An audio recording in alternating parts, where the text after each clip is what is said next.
장학일 TV입니다. 좋아요, 구독, 알림, 댓글 부탁드립니다. 시청자 여러분, 그리고 나라를 사랑하는 애국국민 여러분, 장학일 TV의 장학일 목사입니다.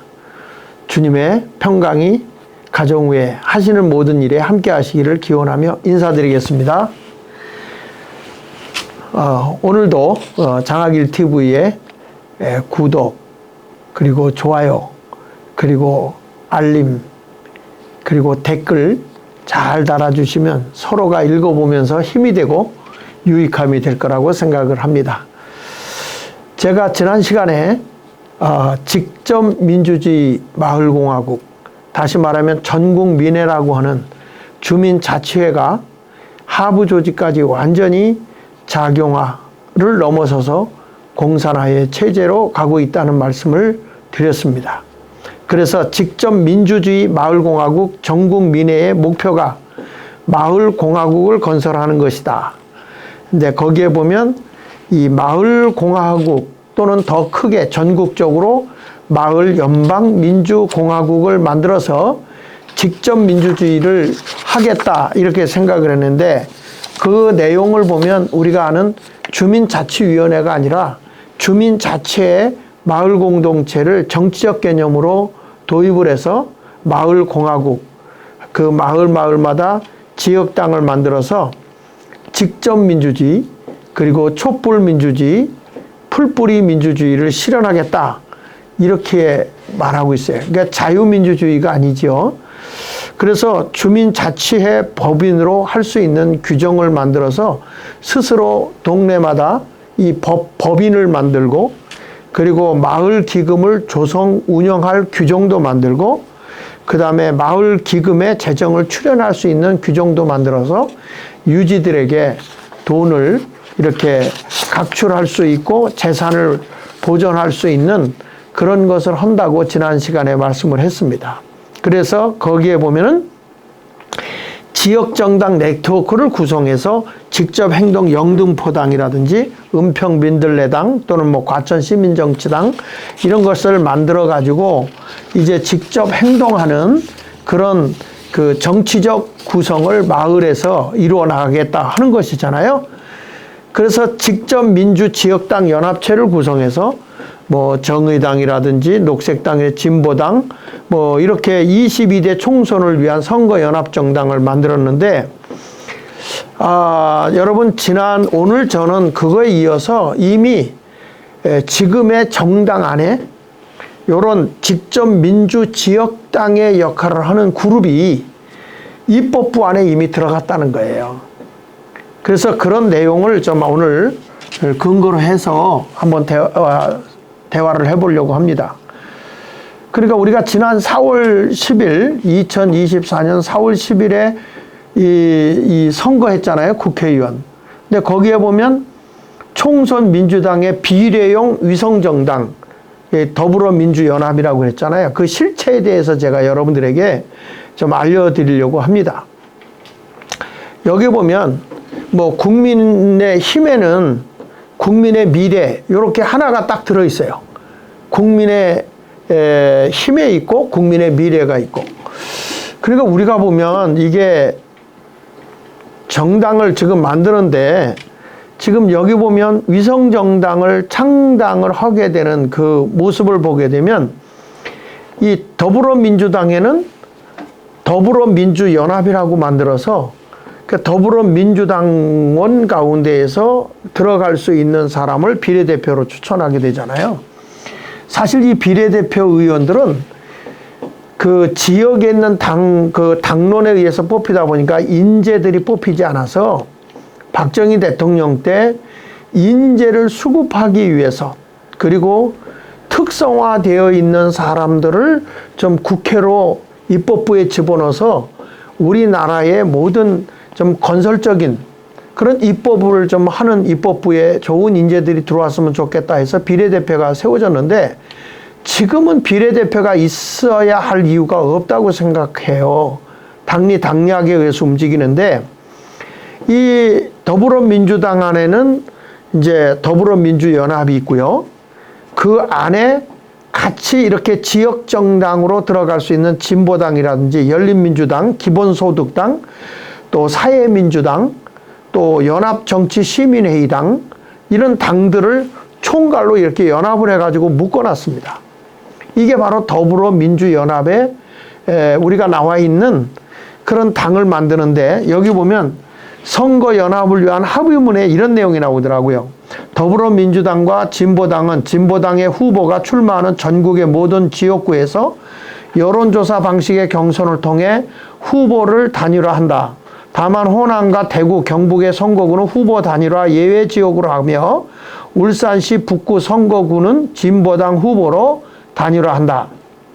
그래서 울산시만 진보당 하나를 단일화해 주는데, 여기 보면 새 진보연합 대표의 용해인, 그 다음에 더불어민주연합 추진당의 박헌근, 그 다음에 진보당의 윤희숙, 그리고 진보당 국회의원 1석을 확보를 보장해달라, 이런 식으로 해가지고 이렇게 연합하는 모습을 보였죠.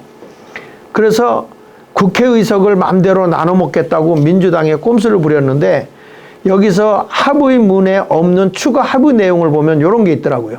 첫째가 비례 후보 전체 명단에 민주당이 절반 이상은 차지하지 않는다. 소속 정당과 함께 연합한다는 명분을 세웠고요. 비례 후보 당선권 안에 다음과 같이 배치해서 당선권 안에 들어오는 사람들을 보면 진보당이 3석, 그 다음에 새 진보연합이 3석, 국민 후보가 4석. 요 그룹은 무조건 당선에 가능한 대로 넣은 거죠. 한마디로 얘기하면 국회의석 자기들끼리 나눠 먹기로 한 겁니다. 근데 왜 이게 위험한 거냐면, 이 진보당은 우리가 잘 아는 대로 통합진보당의 후손이거든요. 그 이석기 간첩으로 구속됐다가 지금 나와 있는 그 그룹이거든요. 그래서 여기 통합진보당, 그 다음에 민주연합당, 민주당 이렇게 와서 그 밑에 진보당이 됐는데, 이 진보당의 강령을 보면요, 기가 막힙니다. 첫 번째가 뭐냐면 특권과 부패정치 타파, 민중주권시대 완수. 두 번째는 불평등한 한미관계 해체하며 민족자주권 확립. 그러니까 한미관계를 지금 해체하자는 거잖아요. 세 번째는 우리 민족의 힘으로 중립적 통일국가 건설. 그러니까 이게 연방제 통일이겠죠. 네 번째, 재벌의 독점 경제 해체. 그러니까 이게 직접 민주주의하고 있는 지역에 있는 것과 같은 거예요. 다섯 번째는 반노동 정책 폐기하고 노동 중심 사회 실현. 이게 이제 우리가 말하는 부르주아 저기를 없애버리고, 그러니까 기업인들이나 잘 사는 사람들을 없애버리고 노동자들을 중심으로 한 혁명을 일으키겠다는 거죠. 프롤레타리아라는 노동자들 중심, 영세민 중심으로 폭동을 일으켜서 정권을 잡겠다. 한마디로 얘기하면 공산주의로 가겠다는 모습 아닙니까? 여섯 번째는 교육, 의료, 주거, 그 다음에 이동, 에너지 등 모든 걸 무상으로 제공한다. 이게 포퓰리즘이죠. 그러니까 결국에 가서는 모든 걸 무상으로 한다는 게 뭐와 똑같은 거죠? 북한의 공산주의 사상하고 똑같은 거예요. 그래서 이게 북한의 수건 사업을 오로지 진보당의 원내 진입을 하게 되는데, 2021년 12월 28일 북한 지령이 떨어졌는데, 그 지령 내용을 보면요, 민노총을 진보당 지지 세력으로 만들어 진보당이 지방선거에서 지방자치단체장 진출 가능성을 맺고 2024년 총선에서 다시 원내 정당으로 진입하는 길을 열자. 이제 이렇게 얘기를 했고, 지령이 뭐냐? 2022년 6월 19일 날 지령이 영업일부, 민노총입니다. 영업일부와 진보 사당이 후보 단일화를 통해 이룩한 쾌거, 뭉치니까 될 수 있거나 하는 희망과 가능성을 보여줬다고, 그때 그 지령으로 인해서 그 제7회 지방선거 울산 동구의 구청장 당선 김종훈이를 시켜놨을 때 이게 북한의 수건 사업이 이루어졌다, 이렇게 얘기를 한 거거든요. 자, 우리가 보면 지금 제가 이 좌경화가 되어져서 마을까지 다 이게 되어졌다. 제가 3편에서 그거를 세부적으로 제가 알려드리겠습니다. 근데 이렇게 얘기를 한 것을 보면 지금 입법부까지 우리가 장악이 된 거예요. 그 다음에 여기에 넘겨서 보면 24년 3월 6일 날 확정된 진보당 비례대표 후보자를 보면 1위가 장진숙이에요. 경기 동부연합이 주축이 된 민노당, 통진당, 민주당에 활동하면서 이렇게 되었고, 통진당 세력이 민주당을 숙주로 부활한 거예요. 민주당에 붙어서 이게 부활하게 된 거죠. 그 한 청년 대의원이었던 사람, 두 번째였던 사람이 민주노총 사무총장이었던 사람, 그리고 3위였던 사람이 민중당 공동대표, 이런 사람들로 선정이 되어져서 제가 초창기 때 이것이 있을 때에 안 된다. 이런 모습으로 대한민국에 가서는 안 된다고 제가 설교를 했죠. 그래서 이러한 사람들이 국회의원이 된다면 대한민국이 어떻게 되겠느냐.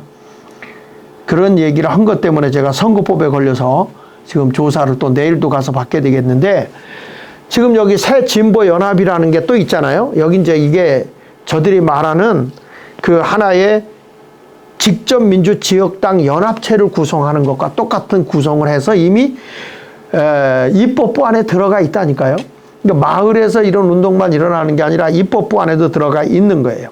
기본소득당, 사회민주당, 열린민주당 옆에 이렇게 쭉 나와 있잖아요. 한창민, 용해인, 김상근 이렇게 해가지고 나와 있고요. 그래서 거기 새진보 비례대표 후보자가 거기 확정된 것을 제가 이렇게 쭉 보여드리는 겁니다. 그래서 여기 보면 국민 후보들이 그들을 뽑는 자들의 정체가, 아니 우리는 뭐 더불어민주당의 그 전신인 더불어민주연합을 뽑아줬다. 하지만 실질적으로 이들이 표를 나눠 먹기 때문에 지역당이 다 들어가 있는 것이라고 볼 수 있어요.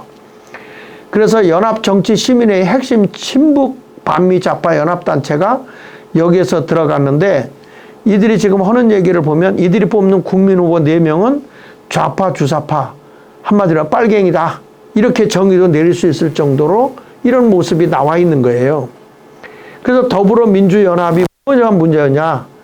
그 첫째로 금배지 나눠먹기식이잖아요. 비례대표는 정당 득표율이 3% 넘어야 1석이 되거든요. 3%가 넘어야.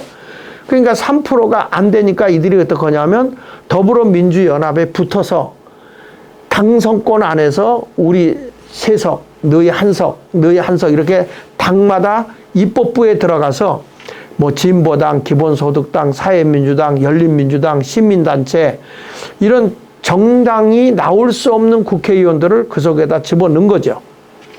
이렇게 해가지고 이들이 과연 국민의 의사를 대표할 수 있는 사람이냐, 이런 걸 우리가 보게 되잖아요. 그래서 결국에는 더불어민주연합이 무엇이 문제냐라고 보면 종북 세력을 국회에 입성시켰다는 거죠. 완전히 이제는 우리나라의 공산주의 체제로 만들기 위해서 입법부 안에 이미 이런 사람들이 다 들어간 거예요. 그래서 우리가 보면 통합진보당이 그 2012년도에 13석이 들어간 적이 있잖아요. 그래서 종북 세력이 국회에 입성하고 민주당이 보증서 주고 그랬는데, 이번에 같은 경우도 똑같이 이 4월 10일 총선에서 비슷한 국면이 벌어지고 있는 거라는 거죠. 그래서 진보당에는 비례 대표에 3석을 주고, 울산 북구에서는 1석, 그 다음에 강성이 현 의원을 1석 이렇게 가서 저들에게 5석을 확보하도록 해주겠다, 이런 모습으로 이제 얘기를 한 거죠. 결국에는 우리가 알다시피 4월 10일 총선을 치르고 난 뒤에 어떻게 됐습니까? 저들에게 국회의원을 다 배분했고요. 더불어민주연합이었다는 것이 다 해체돼 가지고 다 흩어졌죠. 각 당으로 다 갔어요. 결국에는 뭐가 이루어졌죠? 저들이 더불어민주연합이라는 당을 통해서 저들의 위성정당들이 다 국회 입석에 들어가서 지금 함께 저들이 지금 이 나라의 입법이 작용화되어 가는 일을 하고 있다, 이렇게 볼 수 있어요. 그러니까 종북 주사파들이 국회에 진출해서 나라의 모든 입법을 바꾸려고 한다든지 국민을 선동한다든지 나라를 극도로 혼란에 빠뜨릴 수밖에 없잖아요. 지금 나라가 이 정도까지 되었다고 하는 거에 대해서 우리는 좀 정신 차리고, 대한민국이 어쩌다 이 지경이 됐느냐, 그렇다면 이제는 우리 대한민국의 보수 우파에 있는 세력들, 그리고 국민의힘도 이런 상황을 잘 말도 못해요. 언론에 나타내지도 않아요. 이런 불법적인 요소를 가지고 당을 만들어서 저들이 나눠 먹기식으로 하고 있음에도 불구하고 어떻게 지금 우리는 이렇게 국회가 정상화라고 얘기할 수 있느냐 이 말이에요. 그래서 다시 한번 우리는 부정선거를 또 한번 밝혀야 되고, 그래서 이 나라의 입법부가 정상화되어지도록 해줘야 된다는 것이 간절한 소원이기도 합니다. 자, 오늘 이 내용을 보면 지금 그동안에 이 전국민회라고 하는 마을 공동체를 통해서 공산화되어 가고 있는 이 시점에서 지금 입법부까지 이 지경이 됐구나 하는 것을 여러분이 알았으면 좋겠고요. 다음 시간에는 마을이 지금 어떻게 변화되고 있는지를 제가 소개하도록 하겠습니다. 오늘 또 이렇게 귀한 내용 함께 나눌 수 있게 돼서 감사하게 생각합니다. 편안하십시오.